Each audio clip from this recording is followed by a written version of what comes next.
বিরোধী ছাত্র আন্দোলনের নেতৃত্বে গত 15 বছর ধরে বাংলাদেশের রাজনৈতিক দলগুলো, বিএনপি সহ কিংবা সিভিল সোসাইটিগুলো, মানবাধিকার সংগঠনগুলো যা করতে পারেনি তারা সেটা করে দেখিয়েছে।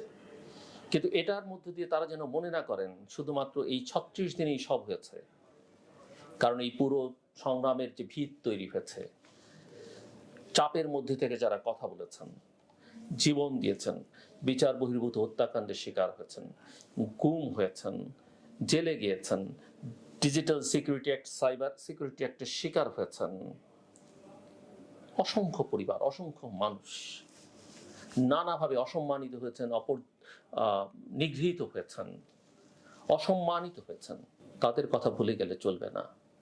পাটাতন না থাকলে কোনো কিছু তৈরি হয় না।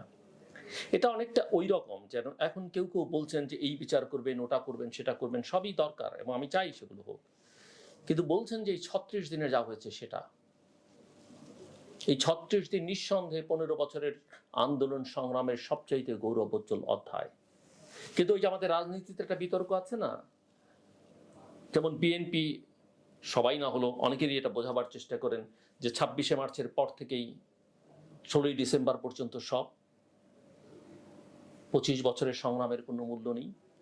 কিংবা আওয়ামী লীগ যেটা বলেন তারাই সব 25 বছর সংগ্রাম করেছেন, তারপরে ডাক দিয়ে কি হয়েছে না হয়েছে নানান রকমের বয়ান হাজির করে ওই 9 মাসের কৃতিত্ব নেবার চেষ্টা করেন। কিন্তু 25 বছর সবচেয়ে গুরুত্বপূর্ণ না, ওই 9 মাস অত্যন্ত গুরুত্বপূর্ণ। ওই যে অস্ত্র হাতে যারা যুদ্ধ করেছেন, জীবন বাজি রেখে যুদ্ধ করেছেন, 30 লক্ষ মানুষ প্রাণ দিয়েছে, সেটাও গুরুত্বপূর্ণ। কাজে এই পুরোটাই আসলে গুরুত্বপূর্ণ, যেমন এই 15 বছরের সংগ্রামও গুরুত্বপূর্ণ, শুধু 36 দিন নয়।